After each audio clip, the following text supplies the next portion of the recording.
नहमदहु सल्ली व नसल्ली अला रसूलिहिल करीम अम्मा बाद फ़ाउज़ु बिल्लाहि मिनश शैतानिर रजीम बिस्मिल्लाहिर रहमानिर रहीम। अस्सलाम वालेकुम माय यूट्यूब फैमिली, कैसे हैं आप? आई होप कि आप लोग ठीक होंगे और मेरी सारी वीडियोस देख रहे होंगे जिनसे कि आपको काफ़ी नॉलेज भी मिल रहा होगा। तो मेरी लास्ट वीडियो में हज़रत हव्वा और आदम अलैहिस्सलाम का जिक्र था, तो आज उनके बेटों हाबिल और काबिल के बारे में बयान करूँगी, क्योंकि उनका जिक्र कुरान पाक में मौजूद है। जैसा कि बनी इसराइल के बारे में है कि नाउज़ बिल्लाह, वो अपने आप को अल्लाह ताला का बेटा कहते थे।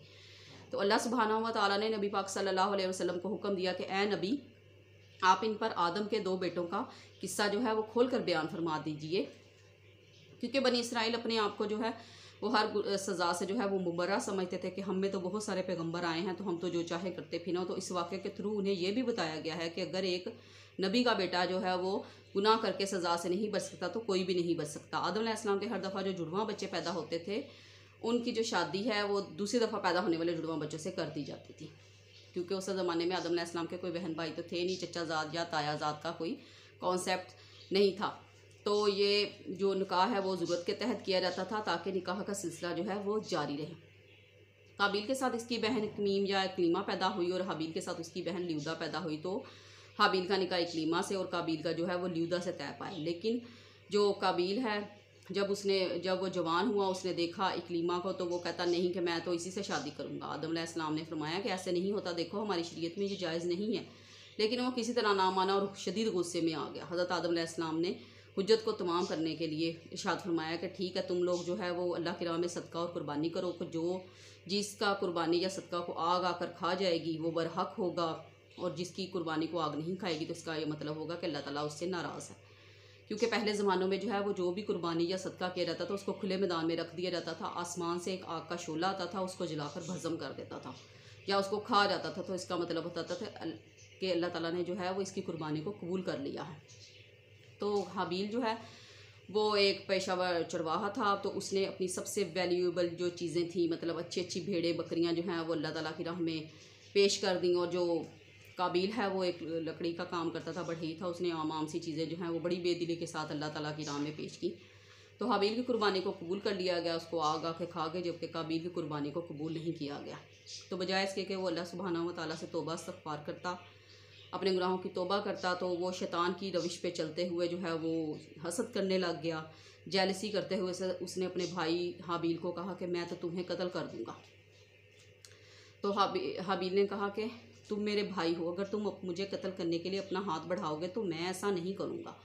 तुम्हारा ये ख्याल है कि तुम्हारी कुर्बानी जो है वो मेरी वजह से कबूल नहीं हुई, तो ऐसा नहीं है। अल्लाह ताला सिर्फ परहेज़गारों की जो है वो कुर्बानियों को कबूल करता है, क्योंकि मैं तो रब्बुल आलमीन से बहुत ज़्यादा डरता हूँ।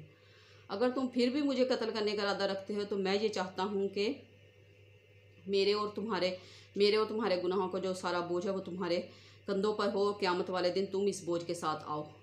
मैं ये बोझ अपने कंधों पर लादना नहीं चाहता। इस कत्ल का ये नतीजा भी ये निकलेगा कि तुम आग वालों में से हो जाओगे, और ज़ालिमीन का यही रवैया होता है। होना तो ये चाहिए था कि मेरा भाई जो है, उसका जो भाई है हाबिल का, काबिल, वो अपने भाई की खुश जो है वो अच्छी इखलाक को जो है वो उसके साथ अच्छे इखलाक से पेश आता, मगर वो जो है वो अपनी बुराई पर अड़ा रहा और शैतान की रविश पे चलते हुए शदीद जेलसी फील करने लग गया। लेकिन कुरान इसके बारे में कहता है कि काबिल के नफ्स ने उसे उभारा अपने भाई के कत्ल पर, और बिल आखिर उसने अपने भाई को कत्ल कर दिया और खसारा पाने वालों में से हो गया। वो खसारा क्या है? हदीस में बयान होता है कि हदीस के अल्फाज है कि नबी पाक सल्लल्लाहु अलैहि वसल्लम का ने फरमाया कि ये पहला कत्ल था जो कायनात में सबसे पहले किया गया। तो इसके बाद आपने फरमाया कि जितने भी क़यामत तक कत्ल होंगे उन सब का जो गुनाह है वो उसमें जो है वो हाबिल का भी हिस्सा होगा, क्योंकि उसी ने कत्ल की बुनियाद रखी थी। अब जब इसने कत्ल कर दिया तो परेशान हो गया कि अब मैं क्या करूं, मैं इसे कैसे छुपाऊं, कहाँ रखूं। तो अल्लाह ताला ने आसमान से कौवा भेजा, उसने अपने एक और भाई कौवे को मारा और ज़मीन कुरेदने लग गया, और ज़मीन कुरेद कर उसने जो है वो कौवे की लाश को उसमें दफना दिया। तो जब इसने काबिल ने ये देखा तो रोने चीखने चिल्लाने लगा, अपना सर पीटने लगा कि मैं तो इस कौवे से भी ज़्यादा आजिज़ और बेअक्ल हूँ कि मैं अपने भाई की लाश को भी ना छुपा सका।